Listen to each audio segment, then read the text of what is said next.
Hi everyone, I'm sharing a time lapse of my giant pastel painting of Mussenden Temple, which is in Northern Ireland where I'm from. This is done on a 40-inch sheet of velour pastel paper sourced from Dakota Pastels in the US, and I love working on this scale. I use a variety of soft pastels, but mainly unison, and this is quite a long time lapse as the piece took many hours, but I do hope you enjoy watching me build this from beginning to end.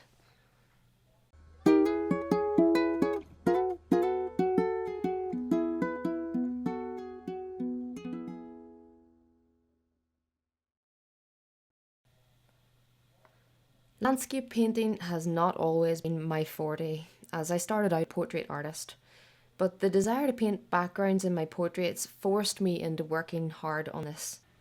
But now I really love painting landscapes, and the prospect of painting one with no one in it doesn't scare the life out of me like it used to.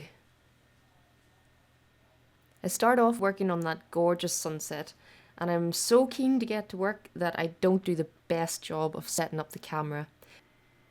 But don't worry, I did realise soon and found a better angle. It's tricky to film a piece this size, but I've managed to capture most of it, which will contribute to a lot of different real-time tutorials. If you're interested in learning to pastel from me, then visit me on my Patreon channel for proper real-time tutorials. Also check out my other tutorials here on YouTube.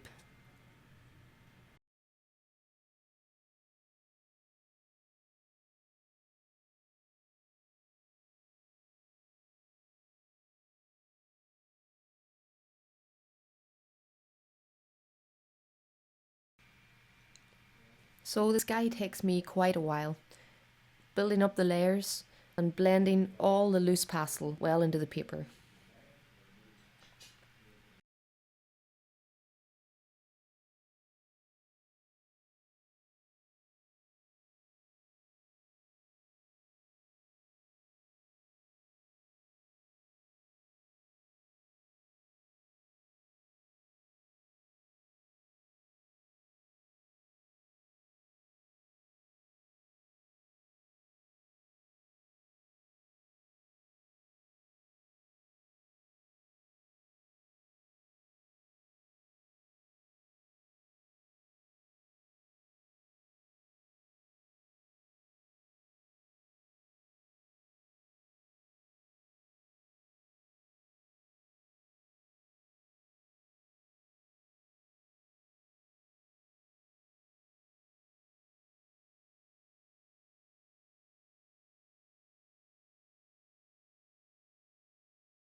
The next area I work on is the midground along that horizon line. I always try to work from background to foreground, allowing the new layers to sit on top of those background layers. It just makes more sense to me this way. It also means that I've always got somewhere to lean my hand and not smudge too much at what I've already painted. Onto the temple, and you will notice a bit of pastel pencil here, which was one of the few times I used it in this piece. On the scale, I found the bigger sticks and the smaller shards were everything I needed. However, those crisp temple lines really needed some sharp points.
A lot of the brickwork is really suggestive.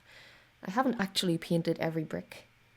This side of the temple is in shadow, so it doesn't need quite as much detail as if it were in direct sunlight.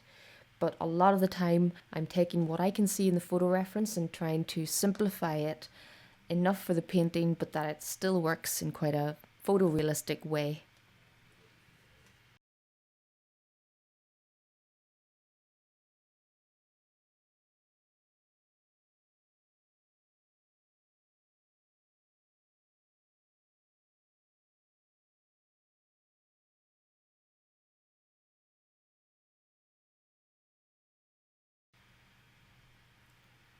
The temple done, and it starts to feel like I'm getting somewhere. Pieces like this take more patience than anything else. You can work surprisingly quickly in pastel though, with no drying times and no paint mixing in between, but it still requires a lot of hours spread over several days. So getting the top third finished feels really good.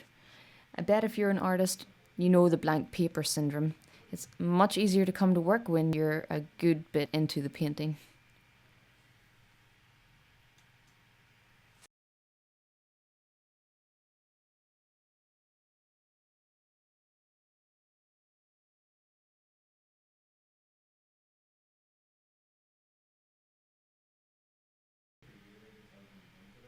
Onto the sea, and it takes up a large chunk of this image. Close to the horizon, there's very little detail, but it's down close to the shoreline where the waves have more detail as they catch that lovely evening light. I spend a good 2 or 3 days alone just working this area of the ocean.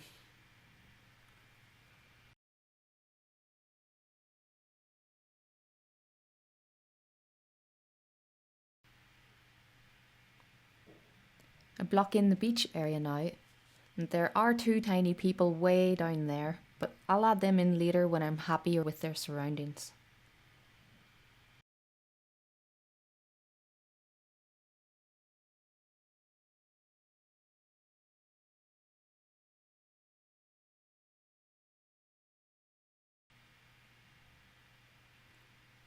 Adding in the dark perspective lines of the waves now.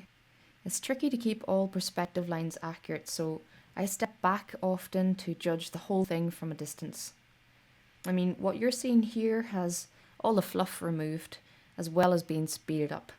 The process is a lot slower in reality, with a lot of tea breaks and a lot of thinking time too.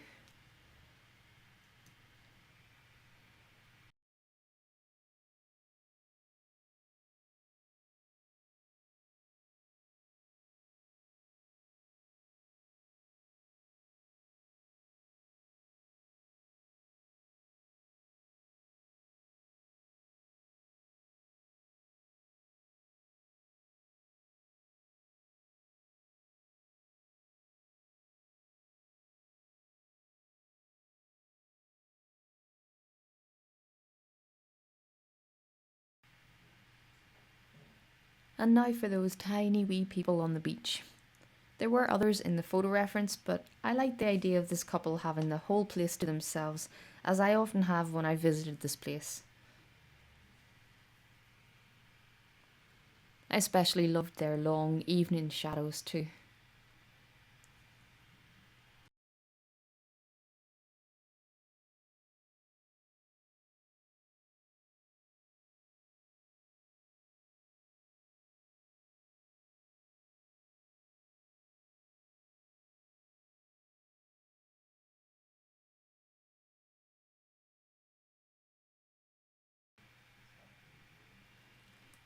I'm just continuing on with the sea now.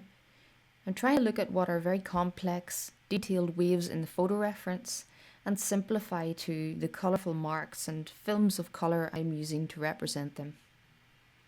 So it's just all about taking what you can see in the photo reference and figuring out a simpler way to create this effect in the painting.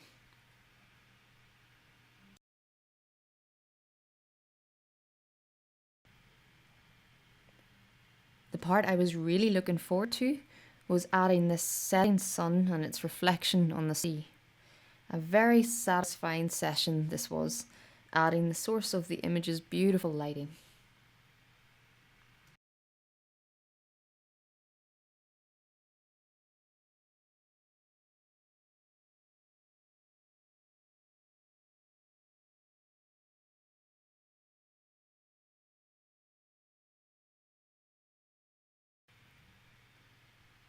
And now on to the foreground cliffs.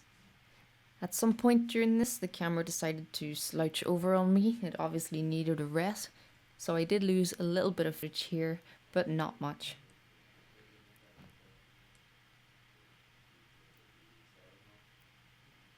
And I also start working on the stony wall behind the cliffs, using lots of blues and cooler tones for those shadow areas.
So the end is definitely in sight for me here. I honestly don't know if that's smudged pastel on my face or smeared mascara. Either way, by this stage I'm exhausted. With a tight deadline for this, I've spent days on my feet working solidly. But I do get some good job satisfaction seeing it come together, and I hope you've enjoyed this too.